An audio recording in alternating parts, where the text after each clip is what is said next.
비전 장로교회 예수께서 그들에게 말씀하셨다. 너희 가운데 누구에게 친구가 있다고 하자. 그가 밤중에 그 친구에게 찾아가서 그에게 말하기를 여보게 내게 빵 3개를 구워주게. 내 친구가 여행 중에 내게 왔는데 그에게 내놓을 것이 없어서 그러네 할 때에 그 사람이 안에서 대답하기를 나를 괴롭히지 말게. 문은 이미 닫혔고 아이들과 나는 잠자리에 누웠네. 내가 지금 일어나서 자네 청을 들어줄 수 없네 하겠느냐. 내가 너희에게 말한다. 그 사람의 친구라는 이유로는 그가 일어나서 청을 들어주지 않을지라도 그가 졸라대는 것 때문에는 일어나서 필요한 만큼 줄 것이다. 내가 너희에게 말한다. 구하여라. 그리하면 너희에게 주실 것이다. 찾아라. 그리하면 찾을 것이다. 문을 두드려라. 그리하면 너희에게 열어줄 것이다. 구하는 사람마다 받을 것이요 찾는 사람마다 찾을 것이요 문을 두드리는 사람에게 열어주실 것이다. 말씀 읽는 사람들 비전 장로교회 코로나 상황에서 사람들이 집에서 머무르는 시간이 오래 있다 보니까 집 정리를 좀 많이 하시더라고요. 그래서 저희도 쓰레기를 많이 갖다 버렸습니다. 정말로 엄청난 양이 나오더군요. 리사이클 그 센터에 가서 버리는데 공통적인 모습이 있습니다. 버릴 때 일말의 미련도 없이 사람들이 버리는데 오히려 스트레스를 푸는 것 같습니다. 큰 식탁을 휙 집어 던지기도 하고, 가차 없이 던져버립니다. 리사이클 센터는 일종의 심판의 장소 같습니다. 쓸모 있는 것과 쓸모 없는 것에 정확히 판가름이 나는 거죠. 마지막까지 구원받지 못하면 가차없이 버려집니다. 누가 기억하겠습니까? 그거를 오랫동안 보고 쓰고 했던 사람조차 버린 것을 잊습니다. 그걸 처분하는 사람도 거기에 무슨 가치를 느끼겠습니까? 이렇듯 우리들이 일상적으로 접하는 것임에도 불구하고 우리는 쓸모없는 것들이 어떻게 처리되는지에 대해 우리의 경우를 놓고 생각하는 경우 많지 않습니다. 오늘은 바로 그것에 관한 말씀이 될 것 같습니다. 기도하고 우리 같이 말씀을 나누겠습니다. 하나님 감사합니다. 오늘도 우리에게 주시는 복된 하루 동안에 쓸모있는 사람으로 살아갈 수 있도록 하나님 저희를 깨워주시옵소서. 잘 준비된 사람으로 하나님 보실 때 정말 손에 익은 연장처럼 아주 잘 준비되고 오래 주인과 동거동락한 그런 유익한 인생을 살아갈 수 있도록 오늘도 성도들을 붙들어 주옵소서. 자신의 연약함과 씨름하는 많은 교우들이 있습니다. 또 가족의 아픔을 품고 기도하는 형제자매들이 있습니다. 하나님 붙들어 주십시오. 하나님 앞에 정말 기쁘게 살아갈 수 있고 역경을 이겨낸 그런 성취감을 맛보는 그런 기쁨들을 허락해 주옵소서. 예수님의 이름으로 기도를 드립니다. 아멘. 네, 오늘의 본문의 말씀은 마태복음 25장 30절 한 절 말씀이 되겠습니다. 이 쓸모없는 종을 바깥 어두운 데로 내쫓아라. 거기서 슬피 울며 이를 가는 일이 있을 것이다. 여러분, 쓸모없다는 것의 반대말은 유익하다, 쓸모있다 뭐 이런 뜻이 아니겠습니까? 그러나 적어도 예수님의 요 달란트 맡은 종의 비유에서는 5달란트, 2달란트 받은 사람들의 칭찬의 반대급부입니다. 칭찬은 잘했답니다. 잘했다. 그리고 착하고 충성된 종, 이렇게 말씀을 하셨죠. 그러니까 이 쓸모없다라는 이 의미가 예수님의 이 비유 속의 문맥에서는 예, 잘 하지 못한 예. 언젠가 그 사김의 기도에서 김영봉 교수의 이 내용 가운데 잘하지 못한 것에 대한 회개라는 내용이 있었습니다. 우린 잘못한 것을 회개하지만 잘하지 못한 것에 대한 회개도 품어야 한다라는 내용으로 기억합니다. 네, 쓸모없다라는 것은 인간이 들을 수 있는 가장 비참한 평가가 아니겠습니까? 어느 자리에서건 이런 일은, 이런 취급은 살맛이 안 나죠. 그런데 이렇게 가혹하고 비인권적 표현 같은 이 말이, 그리고 사람에게 깊이 상처가 될 수 있는 이 말이 마지막 심판의 자리에서는 인권을 지켜주고 사람의 마음을 상하지 않게 하는 주님의 미덕 가운데 전혀 사용되지 않는 그런 아름다운 목가적인 환경이 펼쳐지지 않습니다. 가차없이 코로나 때 주로 찾아갔던 리사이클 처리장처럼 가차없이 내다 던져집니다. 쓸모없는 종. 그 다음부턴 don't care입니다. 어디로 떨어지다 어디가 박살이 나건 부러지건 그걸 누가 가져가건 불태우던 묻어버리건 그냥 비 맞고 바람 부는데 방치해 두건 기억되지 않습니다.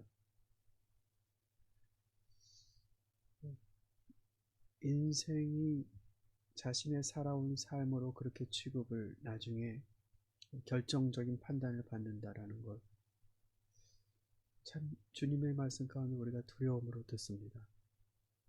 사랑하는 성도 여러분, 쓸모 없는 사람, 이런 사람이 되어서는 안 되겠습니다. 그러나 우리가 여기서 또 주의할 게 있습니다. 여기서 하나님 보실 때 쓸모 있는 사람입니다. 가족 안에서 쓸모 있다 없다 이것도 아프지만 하나님 보시기에 쓸모 있다 없다 지금 이 문제를 다루고 계시는 겁니다. 사람들이 봤을 땐 엄청난 일을 해낸 사람이지만 하나님 보셨을 땐 전혀 쓸모가 없다. 네. 누가복음 말씀엔 땅만 버렸다라는 표현도 나오죠. 그렇게 정성을 들여서 포도원을 가꾸고 포도나무 종자를 상품으로 심었는데 들포도나무 열매가 맺었을 때 땅만 버렸다. 주인의 판단입니다. 주인의 판단. 하나님은 뭐를 유익하다고 보시는지 우리가 깨달아야 합니다. 말씀을 통해서 찾아야 합니다. 그리고 시간 속에 우리의 삶이 지나가면서 점점 하나님께 붙들려 쓸모있게 살아가는 참 하나님이 다루시기에 좋고 쓰시기에 좋은 인간으로 살아갈 수 있다면 우리는 굉장히 축복된 삶을 살고 있는 것이 아닐까. 저와 성도들이 아무쪼록 그 복을 누릴 수 있기를 소망합니다.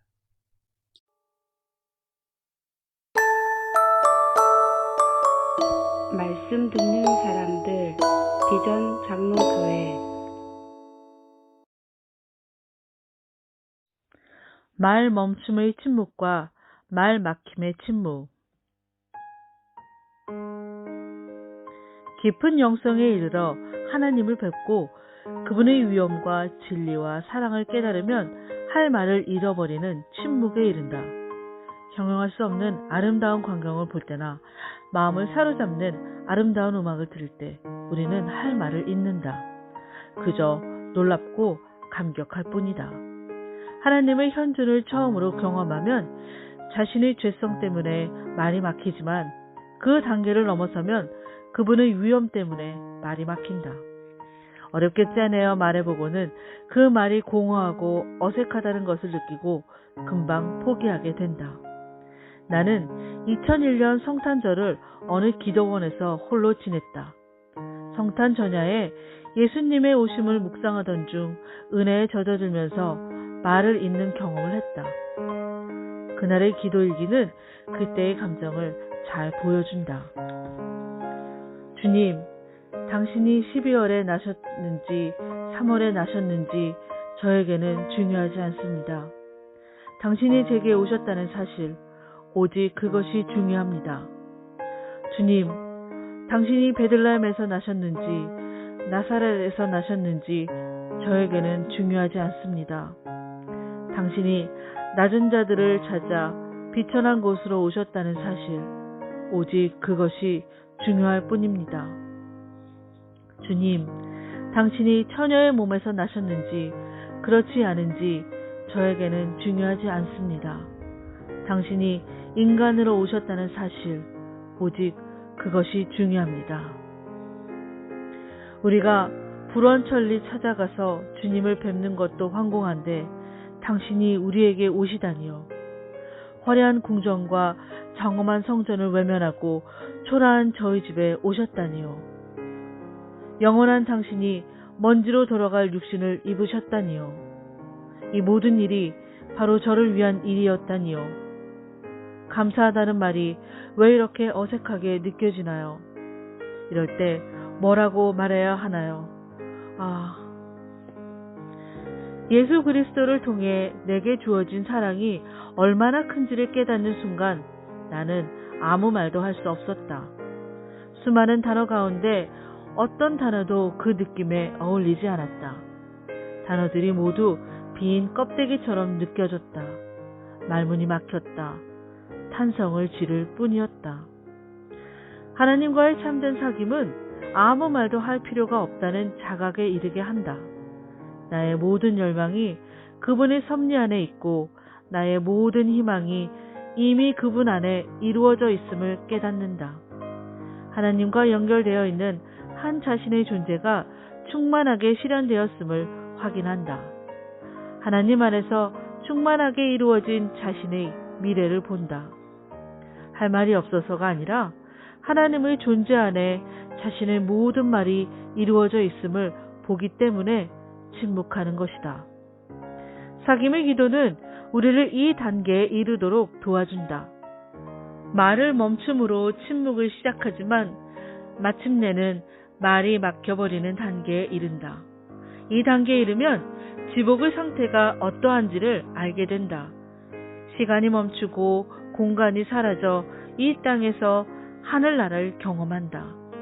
늘 이 상태에 머물러 살 수는 없겠지만 때때로 이와 같은 경지에 들어가는 것은 믿는 자에게 주어진 특별한 선물이다. 침묵 기도가 주는 열매는 매우 값지다. 무엇보다도 하나님의 현존을 체험하게 함으로 믿음을 강화시킨다. 침묵 기도를 즐기는 사람들은 하나님의 현존에 대한 태산같이 강한 믿음을 가지고 있다. 뿐만 아니라 침묵 기도는 내면의 상처를 치유해준다. 침묵 기도를 지속하면 부산했던 마음이 정리되고 긴장이 풀어지고 신체적 쉼을 얻는다. 따라서 침묵 기도는 영적으로, 정신적으로, 그리고 육체적으로 유익이 많다.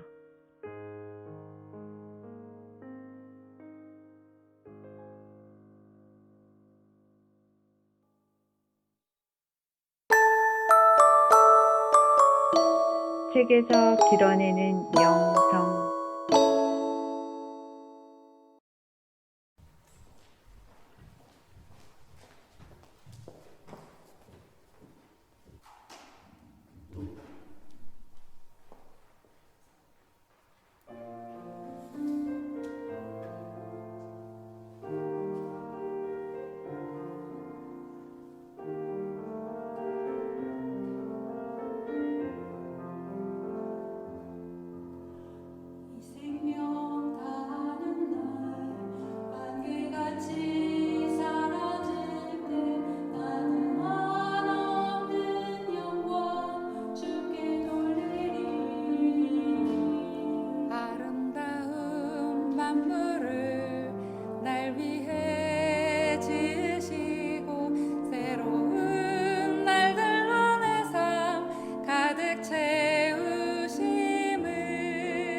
찬송하는 사람들 비전 장로교회